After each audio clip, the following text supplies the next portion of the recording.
First, as part of BBC Radio 4's Victoria season, we present Victorian Marriage Beds, a frank and revealing exploration of a particular wedding night.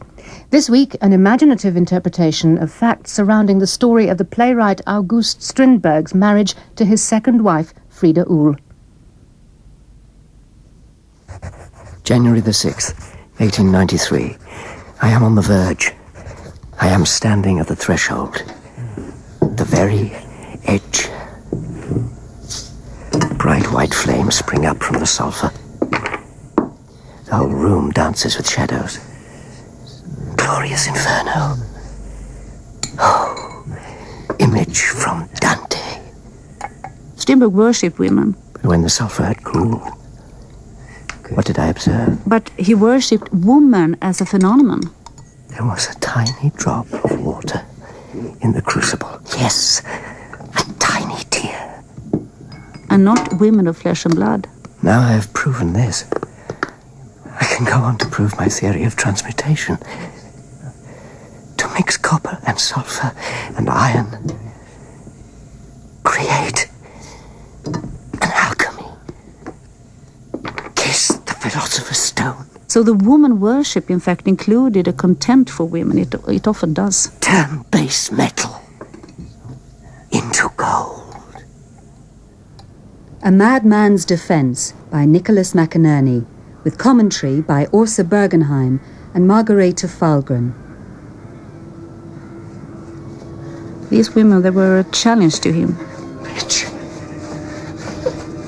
Bitch.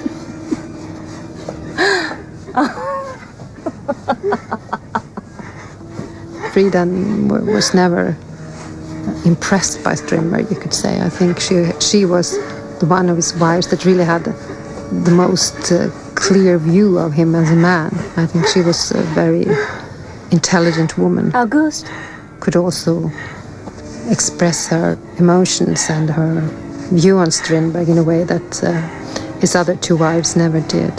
Sorry. I thought it was you. Of course. I knew it was you. I'm reading your book. Your new book. Your fantastical new book.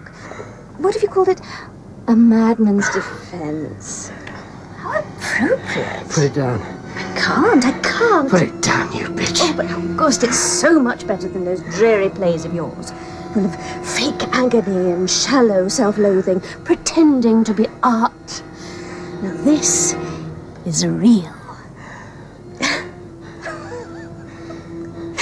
Here, you write wonderfully, beautifully. You write like a dream. August!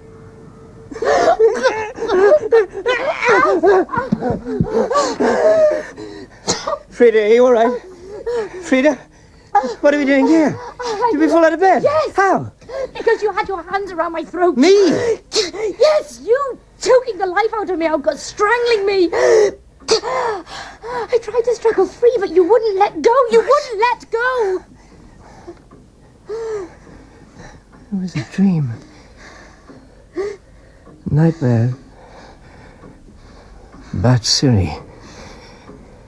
Siri? That woman I was once married to. No more. No more. You still dream about her? I'd rather not talk about it. Oh, never mind, you just tried to kill me. She's an unfaithful bitch. Frida, a disciple of Sappho. All right. Calm yourself. No better than a whore. If it upsets you that much, It does. then I won't ask again. I won't. Thank you. But I do need to know, August. Is this what I must come to expect? No. Sharing your bed in fear of my life? Oh, please believe me, Frida, these are bad memories. Old memories like a bitter taste in the mouth, which is fading. And will be gone. From this day on, I promise. Come back to bed. I'm awake now. It's not even dawn. I'll just lie and stare at the ceiling. Let me go and make some coffee. You forgive me? I'm your new wife, August. This is the first day of our honeymoon. yesterday I took vows. And I'm about to make you breakfast.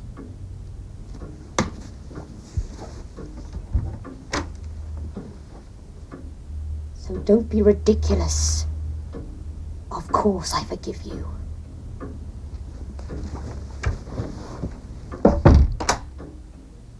The 19th century's feminism in Sweden, it was influenced by the women's rights movement in America.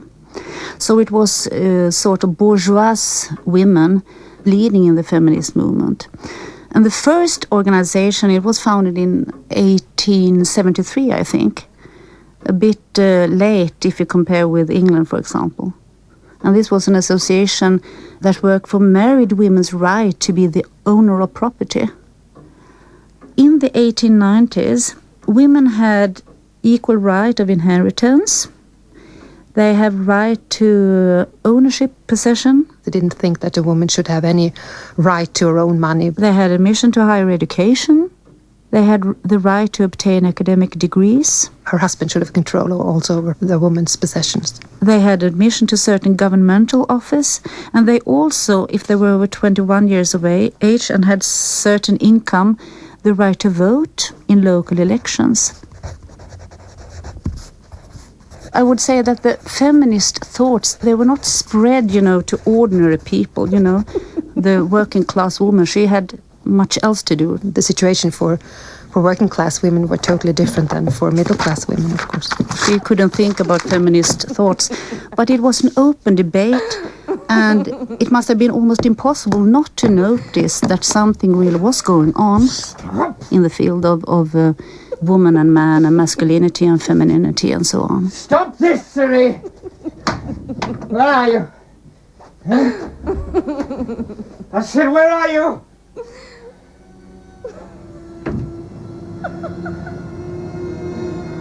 Femininity was questioned. Listen, August. Let me read you a little. One of my favorite passages. What was really the true nature of woman? That was a big issue. What a guiltless pleasure to possess one's beloved.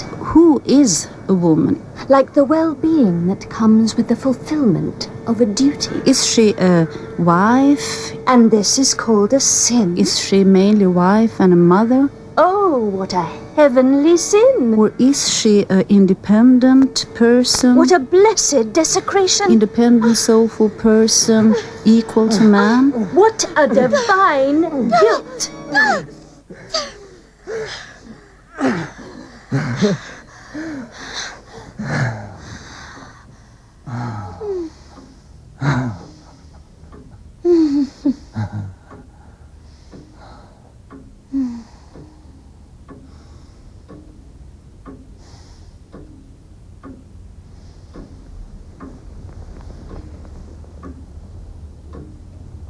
Tell me, August,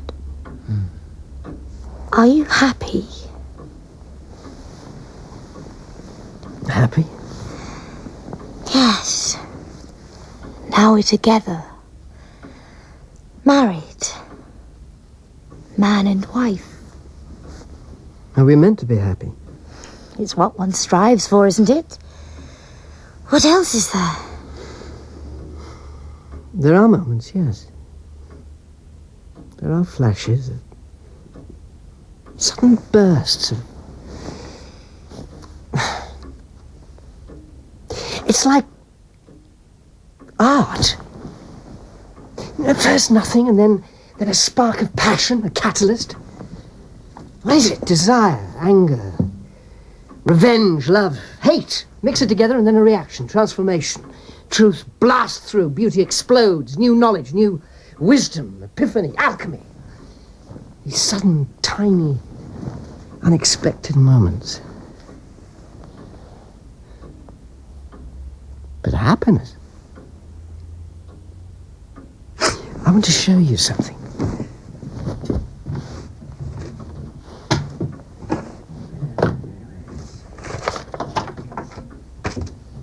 Ah!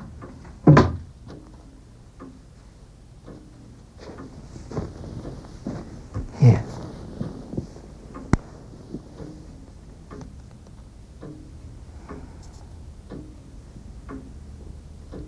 mind? Siri. Yes, I took that photograph myself several years ago. We were walking through a forest. It was autumn, late afternoon in the sunshine, all the brilliant golds and yellows and reds. What is she reading? Fallen leaves. August? Reading? Look. She has a book. In the pocket of her coat. Just there. You know, I've never seen that before. No? Never. It must have been a funny book. She's smiling. Isn't she? A private joke, perhaps. Maybe. But I never knew. I never...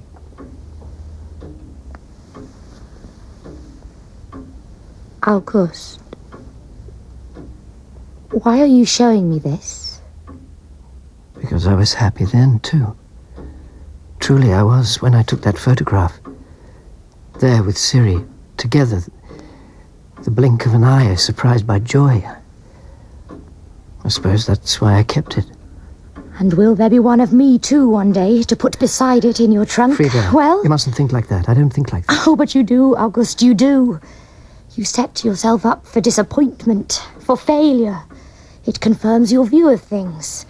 You're never happy because you tell yourself it's not possible, it's not right, it's not satisfying.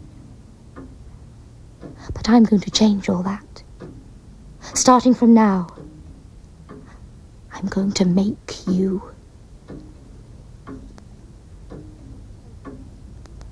Put the photograph away. I can do better than that.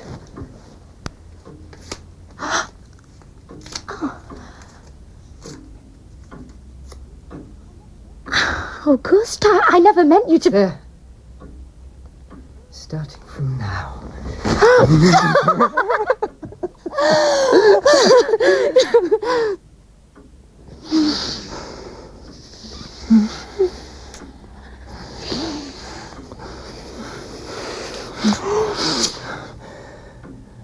Yes. Happy ever after.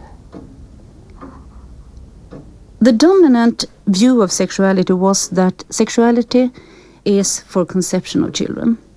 And this was, of course, the essential part in the theory of Thomas Malthus, for example, and also was a very important part of bourgeois ideology. May the 12th, 1893. We are 10 days into our honeymoon. But behind this vision, of the family, the happy family and everything, was a reality that was quite horrible. Out here in the unnatural peace of Heligoland. We had these neo-Malthusianists that came forward in the 1880s in Sweden. Marooned. Mainly doctors, physicians. And they said that sexuality is not only for conception, but also, and in fact mainly for pleasure and health. The little house where we stay, so white and so pretty and so surrounded by flowers and forest. And some went even further, and they demanded free love. Like a painted ship upon a painted ocean. The main part of women's movement, they were against the notion of free love. I am trying hard to be the good wife of a great writer. For example, the Fredrika Bremer Association. So its members took part in the sexual debate in the 90s. Silent during the day, willing during the night. And these feminists, they were of the opinion that woman must not lower her ethical and moral level. An angel and then a whore. But on the contrary, men must reach as high moral standards as women. So this will gain humanity as a whole. So that August will work. That he will feel able. Work and write and be brilliant. It was a struggle between the main part of women's movement and the new notion, medical notion, of free love. Only he doesn't. He doesn't work. He stares at the paper. He goes for endless walks. Hours and hours. disappears into the forest, into the trees, and comes back with such wild eyes, sweating and trembling and cursing. Anything but work. Woman is not a slave by any stretch of the imagination, for she and her children are supported by her husband's work. She is not oppressed, for nature has ordained that she should live under the protection of her husband while she fulfills her mission in life as a mother. Woman is not man's equal in the realm of intellect, and man is not her equal when it comes to bearing children. And man is not her equal when it comes to bearing children. She is not essential to the great work of civilization, since man understands its tasks and purposes better than she does. Evolution teaches us that the greater the difference between the sexes, the stronger and more fit will be the resulting offspring. Consequently, the equality of the sexes is a retrogression and an utter absurdity, the last dream of romantic and idealistic socialism. He wasn't a part of really the bourgeois society, but he was part of the avant-garde, the writers and the artists, and they had a moral that was different from everyday man in Sweden at his time. I mean, he was married 3 times. It was as if I were becoming a child again. And you had different rules for men and for women. Extremely feeble, I lay for hours on the sofa, my head in her lap, my arms around her waist, like Michelangelo's Pieta. It was accepted that young men went to prostitutes. I forgot my sex in the arms of the mother. Because they couldn't marry, because they couldn't afford having a wife and a home. Who was no longer female.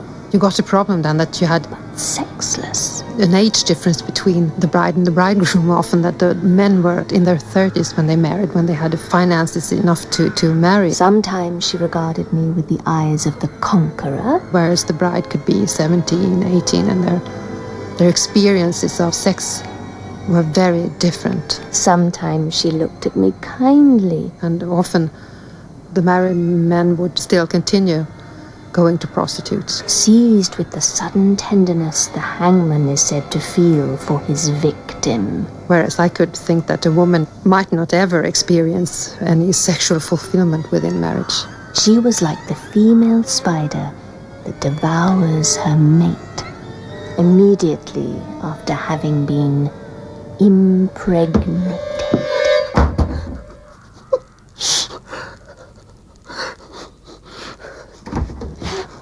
What is it? What's happened? Being sucked dry! August! Vampires, succubus! Sit down! Get away from me! I'll fetch you some water. Bitches, everyone! Now sit down! Do as I say. I think that's quite different with a woman like Frida Uhl, who was emancipated and had her own career. And I think she was sexually experienced, that she was the active part. Drink.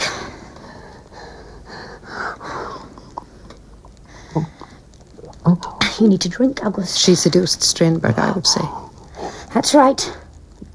The whole glass. What you can read about it is that she was really quite pushy. And Strindberg was flattered. Better? And accepted her invitation.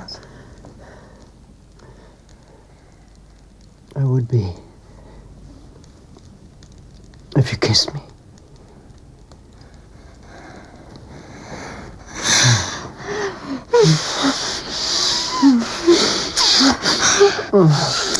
Oh, my wife, my little Frida. Oh, I see. Please, now. Here. Yes, now, Frida, lift your skirt up. He had one image of how a woman should behave. Frida?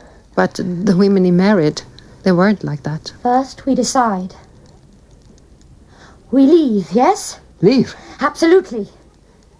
You don't work here. You've done nothing for days. You go for your walks. You say it helps you think. But when you get back, whatever happens out there in the forest, August, it isn't helping you. It isn't. So where then? We have an invitation. London. A producer wants to stage one of your plays. A publisher wants to translate your poems. So I make a long journey. It's work. To another city full of strangers. No, to London, August. London, the capital of an empire. But I don't even speak the language. I do. 4 years at school in Hampstead, remember? Listen. Hello, my good Mr. Gentleman. Say welcome to the great genius playwright from Sweden. Frida. For him, I am about to lift my skirts. What did you say? Decide. Oh, that's good. Higher. Higher.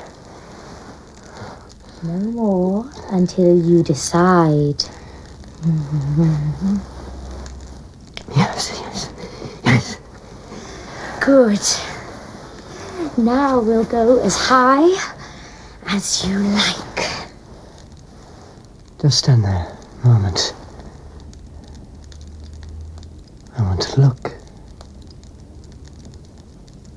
French naturalism, and you know Strindberg, he also wrote in this tradition. So this is one thing. And from Great Britain came the theories and ideas of George Drysdale, you know, and his book, The Element of Social Science. Drysdale, he said that strong sexual drive is in fact a sign of health and energy, and that sexual continence is dangerous both for individual and society. So his solution was free love. And Drysdale, he talks for both sexes, so also women are entitled to a sexual life, according to him. Are you ready?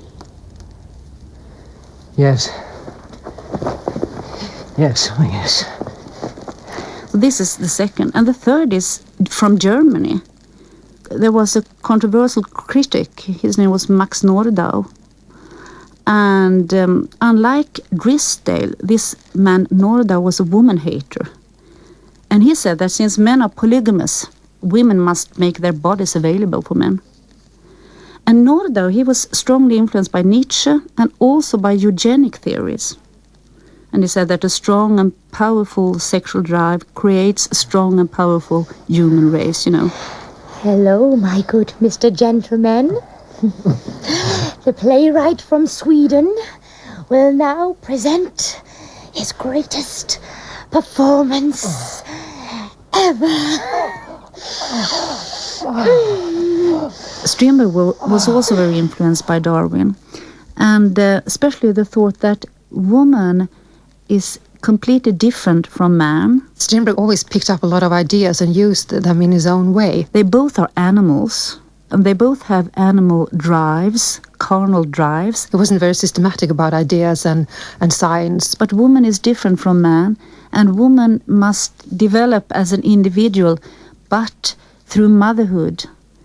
And that is her true nature. He always found something here and something there. And this was something that Darwin stressed, and so did, for example, Ellen Key, who was a feminist. That he could use to prove his own point. And so did also Strindberg, who was not a feminist.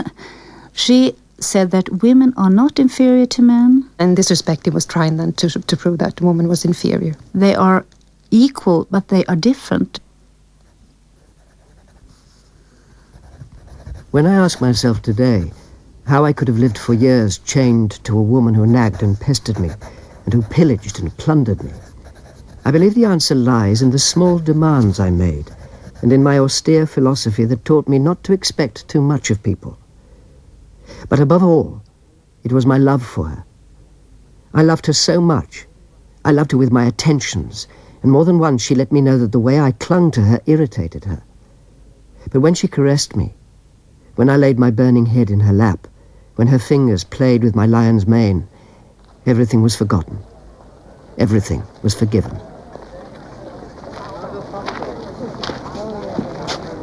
Oh, August, look! He used scientific debate because I think he really, in his life, wanted to become a scientist. Aren't they gorgeous? That was the really most prestigious thing for a man to be in his days.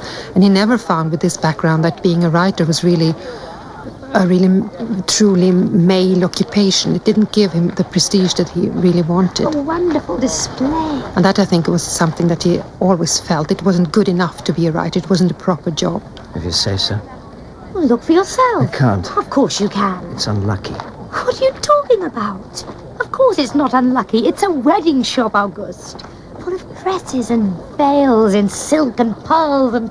Oh, glittering diamonds.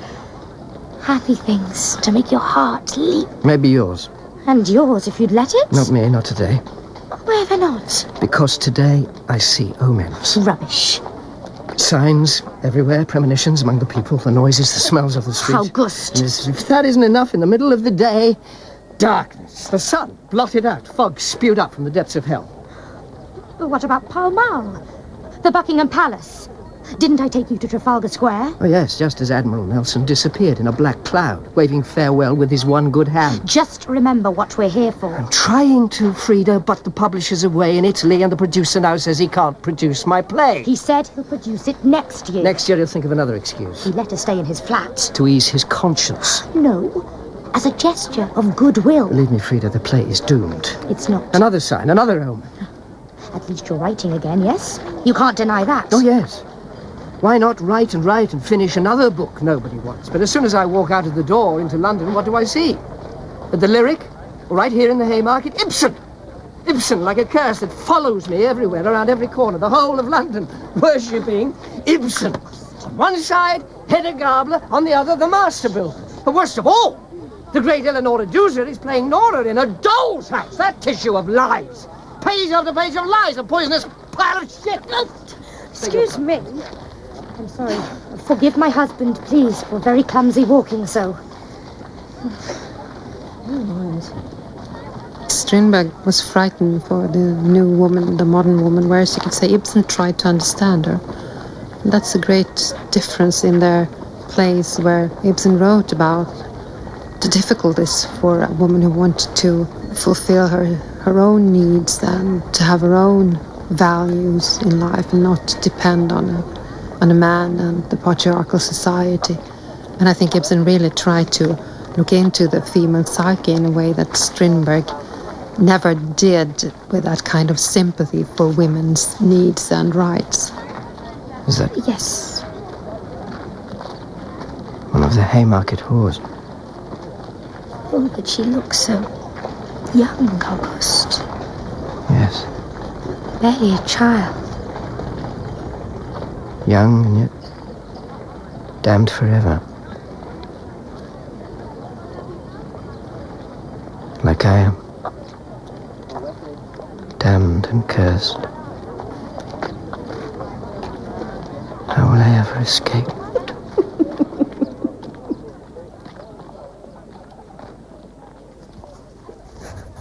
June the 15th, 1893. It arrived this afternoon. August was having his siesta.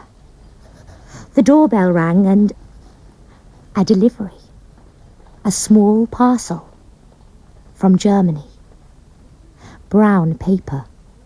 The true woman was seen as pure and innocent, like a child or an angel or something. And her sexual drive was not awake, and she was non-sexual. I unwrapped it before I knew what it was. And at the same time she was loving and caring, a good and faithful wife, a warm and self-sacrificing mother. Before I had even read the title. But the women of flesh and blood, they didn't fulfill this ideal, of course.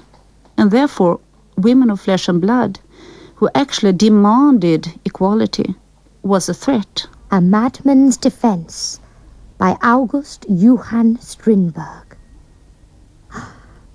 This was new. I felt excited. Something new that my husband had written. The genius. But now it was impossible to stop, to put the book aside. Page after page. Impossible.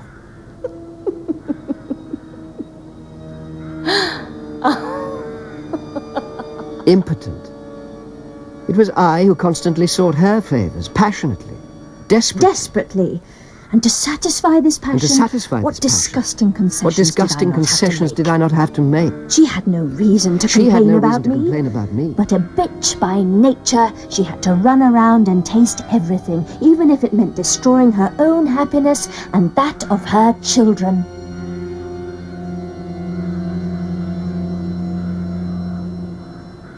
And he also despised the feminist ideal of marriage and sexuality. And he hated the notion of emancipation of women, called it, in fact, emancipation madness. And he called feminists disgusting hermaphrodites. A real man should be able to control a woman, and then he should be the powerful seducer. One day, tired and ashamed of always playing timid, he was fascinated by these feminists. And that meant that a woman should be willing to let the man be in control. Furious at my humiliation. Fascinated, and he also feared them. Probably suspected of being impotent. I raped her. The most pleasurable sex act is something that could really be seen as a kind of rape. If raped is the right word. It's like a challenge.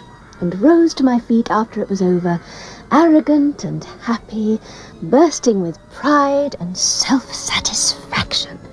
And I think that was really threatening if you met a woman who showed the same strength and sexual appetite. As if I had paid off a debt to a woman. But he couldn't cope with it. You wouldn't know how to handle it. She began to worry about the consequences. Her eyes betrayed the disappointment that is always felt after sex by chance. Sex rushed through. Sex rushed through. Is that all? Is that all? She walked slowly.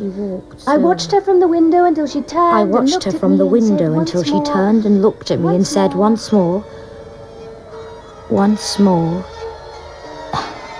"Is that all?" No. No! No! No!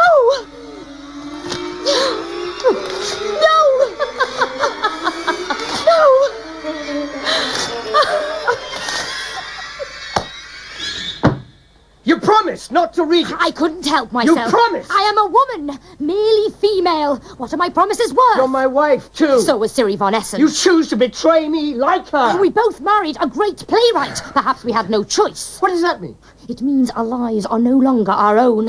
Now they belong to you. You can write about them, abuse them. So betrayal is all that's left. Frida! All those things you said about Siri, about your marriage. That's why I said not to read it. It was for your own sake, Frida. No, it was for yours. You thought to hide it away, to keep it a secret from me. How can you write those things, I thought? Well, one day will you write those things about us? About me? How can I live knowing that? Are you leaving me? Because of a book? August. Because of a stupid, sodding book? No, I'm not leaving you. I don't want to leave you. But it has cast a spell. A cold hand has closed around my heart. But even then I couldn't destroy it completely. I couldn't bring myself to. Why not? Because it's brilliant. It's brilliant, and I have no right to destroy brilliance, to stand in its way. But still, I hate you for it, August. I hate you, and I love you too. We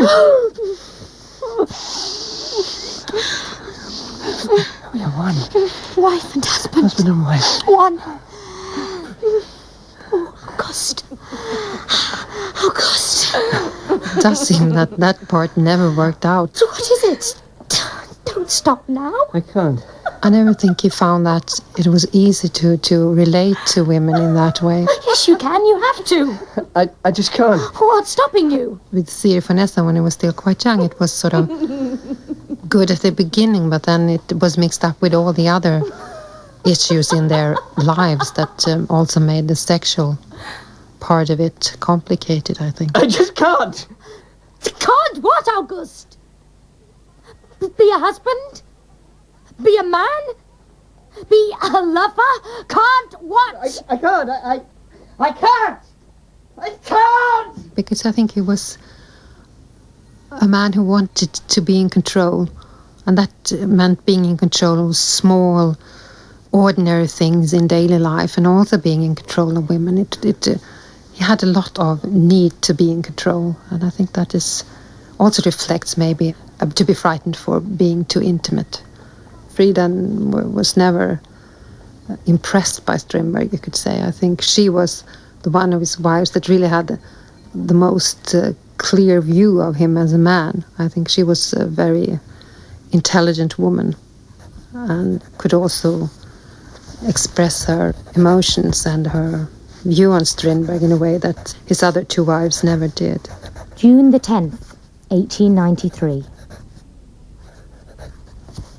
We have been in London several weeks now. She wanted to take him to England and he could never accept that. I mean, Strindberg was very afraid of changes in his daily life. Are we still on our honeymoon? She was much too modern and adventurous for him. Or is this the pattern of our married life emerging? Because he was, a modern man. Drifting from one place to another. And he also took part in these cultural radical circles. Living hand to mouth. But still, he was a child of his time, and he was also very bourgeois in his way of thinking. All of August's books packed in a green canvas bag. And I think that he had quite good friends who also shared this idea of free love that he did. But Strindberg, he was also a lonely person. He did not want to belong to a special group, so he was an outsider. I thought we had escaped.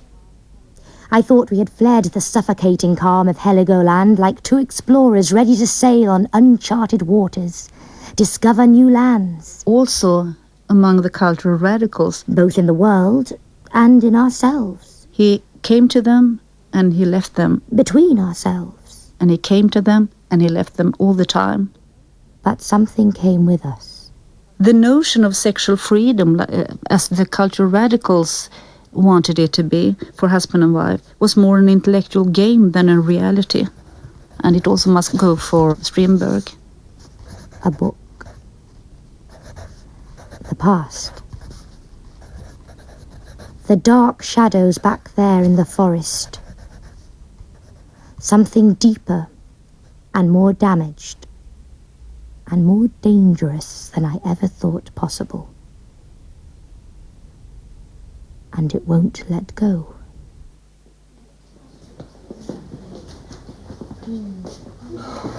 Here's another. Yes! What's this one called? Quickly. I've got a snowstorm. Snowstorm by Turenne. The Turner. Whatever Turenne, Turnip, the man's a genius. Didn't I promise something amazing? All his paintings, one after another. I can hardly believe it. I've never seen so much sea or sky. Of course, you have Frida and 1,000 little pictures, all cramped and parched, but nothing like this. When you don't know when the sea stops and the sky begins, just the vastness, the eternity, the blessed oblivion.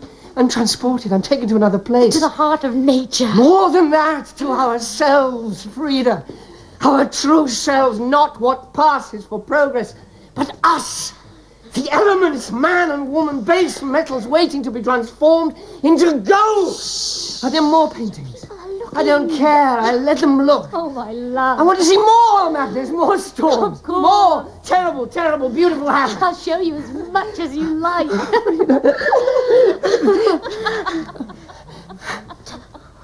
What is it? What's the matter? She's here. Who is? I can hear her. Laughing at me. The bitch shit is always laughing. August. Because of that book, she won't let me alone. I hear First in the nothing. forest, now in here, she followed me. All right, let's finish this once and for all. August. You and me, Sonny. Where are you going? Come in, I'm coming to get you. Stop him, someone, please. Now, turn around and let me see your face.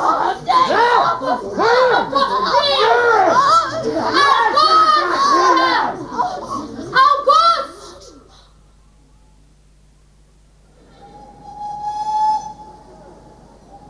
The train is ready.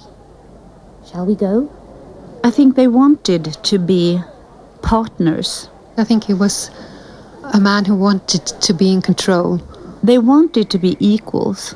To have your own space and being in control. They wanted to be intimate. But you can never have that. They wanted to unite their bodies and soul. But Strindberg wanted it, I think, anyway. But that was one thing, what they wanted. Here, you have a cabin booked on the steamer to Hamburg. They lived in a society that had completely different notions of married life and masculinity and femininity. You'd better get on. What about you? Me? Oh, August, don't you remember? Remember what? I'm staying here. I'm going to talk to the producer about your play, and when the publisher gets back from Italy, we agreed. Did we? Well, since you've not written anything that I can sell, none of your plays that people actually want to... Hurry, the train's about to leave. Here's money for cigarettes. You're not wearing your wedding ring. No. Why not? Because I pawned it, August, along with my dresses, linen, lace, and my leopard skin coat. Hadn't you noticed? You see, first I thought we would need money for a lawyer after you attacked that woman in the gallery. But you know what? My defense worked. They let you go because I said you were mad.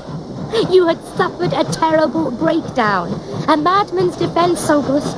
Are you proud of me? A madman's defense. So instead, I bought your ticket home. Home? Wherever that is. I'll be alone. I know, but everything will be good, August. I promise. A month and we'll meet again. It will be our new marriage. Brand new and happier than the first. Think on that. Believe in that. I only ever want for you to be happy.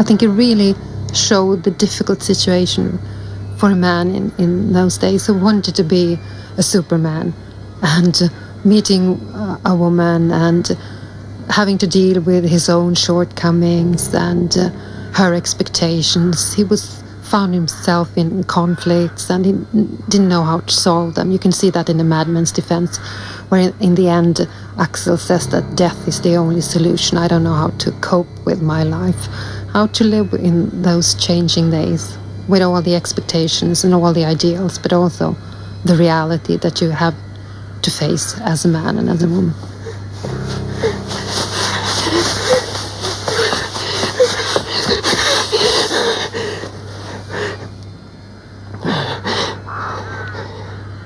Death is the only solution.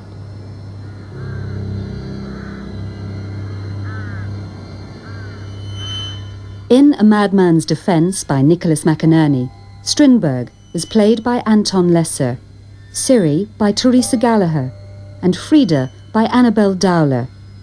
Commentary was by Bergenheim and Margarethe Fahlgren, and the programme was produced in Birmingham by Rosie Bolton and Peter Leslie Wilde.